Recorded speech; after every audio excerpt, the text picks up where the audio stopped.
Hello students, today I am going to start part second of this chapter number 6, the 100 dresses second. Chapter number 6, the 100 dresses second. इसका part second पढ़ाने जा रहे हैं. चलिए start करें. When school was dismissed in the afternoon. When school was dismissed in the afternoon. जब दोपहर में स्कूल बंद हुआ, Peggy said, Peggy ने कहा with pretended casualness, वैसे साधारणतः झूठ से कि hey, let's go and see if that kid has left town or not. Maddy से पेगी ने कहा कि चलो देखते हैं कि वो बच्ची अभी सिटी छोड़कर गई कि नहीं, मतलब अपना नगर छोड़ के कस्बा छोड़कर गई कि नहीं. So Peggy had the same idea. Maddie glowed. Peg was really all right. चूँकि पेगी मैडी ये तो सोच ही रही थी जाने के लिए, पेगी ने भी ये कहा तो पेगी के पास भी वही आइडिया है. इससे मैडी खुश हो गई और उसने कहा पेगी सही लड़की है.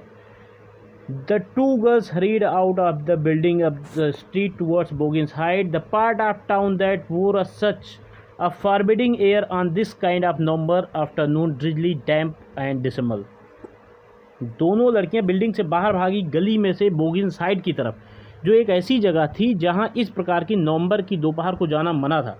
बूंदाबांदी होती रहती थी. गीली और निराश जगह थी वो. आगे देखिए. Well, at least said Peggy gruffly, I never did call her a foreigner or make fun of her name. Well, at least said Peggy gruffly, I never did call her a foreigner or make fun of her name. I never thought she had the sense to know we were making fun of her anyway. I thought she was too dumb. And Gee, look how she can draw. ये Peggy कह रही है कि ठीक है, कम से कम मैंने ग्लफली कहा, मतलब कठोरता से कहा. पेगी ने कहा कम से कम मैंने उसे विदेशी कभी नहीं कहा और उसके नाम का मजाक नहीं उड़ाया. और कहीं मैंने कभी सोचा भी नहीं था कि उसे पता है कि हम उसका मजाक उड़ा रहे हैं, मतलब उसमें इतना सेंस है कि उसे पता हो हम मजाक उड़ा रहे हैं. मैं तो सोच रही थी वो इतना बहरी, अर्थात मतलब अनसुना करने वाली है कि वो ध्यान ही नहीं देगी. और देखो वो ड्रा कैसे करती है. Maddy could say nothing. Maddy कुछ नहीं बोल सकती थी. All she hoped was that they would find Wanda. She wanted to tell her that they were sorry they had picked on her and how wonderful the whole school thought she was and please not to move away and everybody would be nice. She and Peggy would fight anybody who was not nice. Maddy कुछ नहीं कह सकती थी. जो कुछ उसे उम्मीद थी वो सिर्फ इतना कि वेंडा को ढूंढ लें.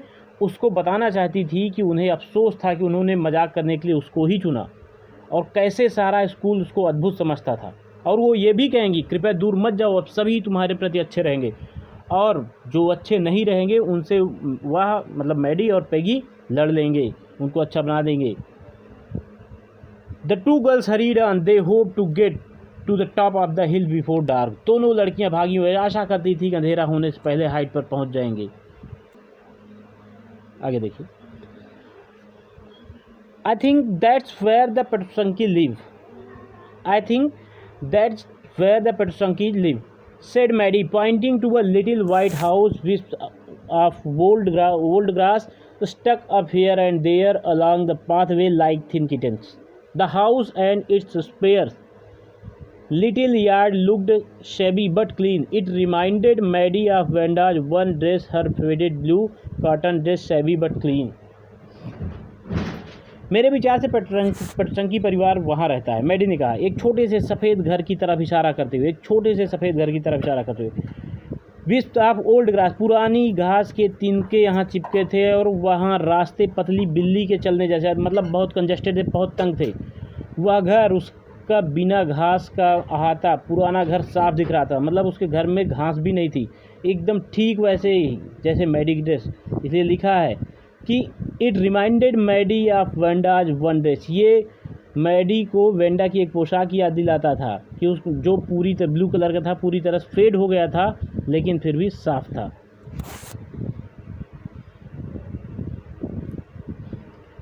There was not a sign of life about house. Peggy knocked firmly on the door. There was not a sign of life about house. Peggy knocked firmly on the door, but there was no answer. She and Maddie went around to the backyard and knocked there.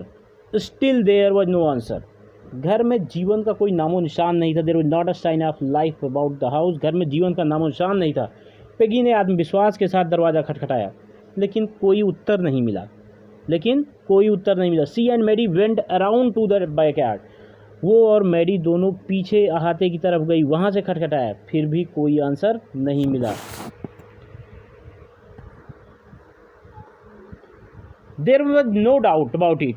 The Petrosanki were gone. How could they ever make amends?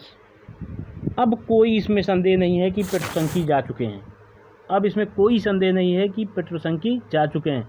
अब वे माफ़ी कैसे मांग सकते थे? अब वो कैसे माफ़ी मांगे?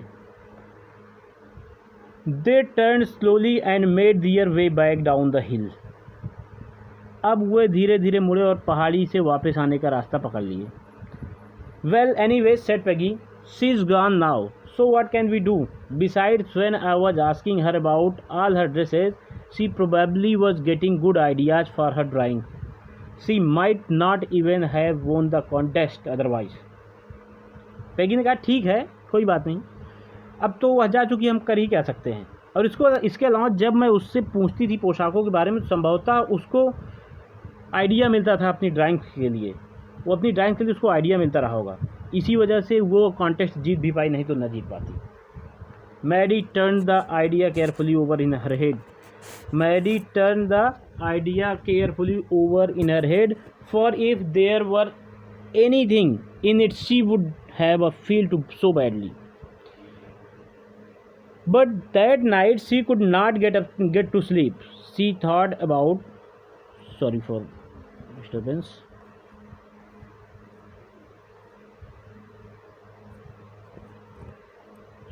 disturbance.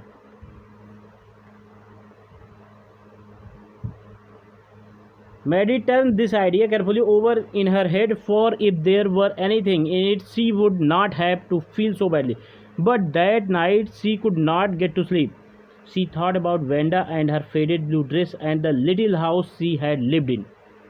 मैडी ने यह विचार अपने ही मन में सावधानी सोचा, क्योंकि यदि इसमें कुछ होता तो उसे इतना बुरा महसूस नहीं करना पड़ता। लेकिन उस रात को वह सो नहीं पाई।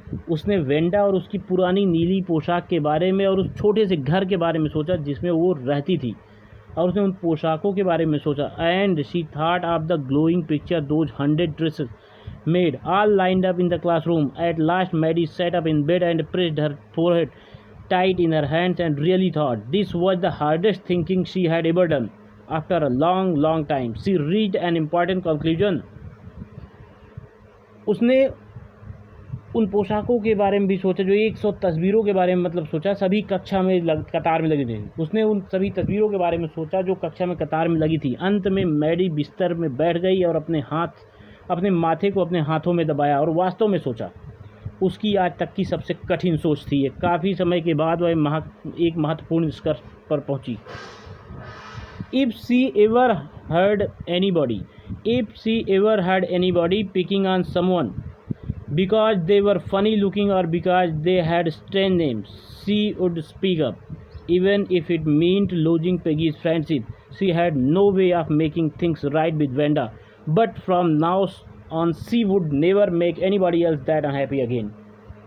उसने निष्कर्ष निकाला कि अब दोबारा कभी समर्थन करने और कुछ नहीं कहने जा रही थी। वो दोबारा कभी पेगी समर्थन नहीं करेगी और कुछ नहीं बोलेगी।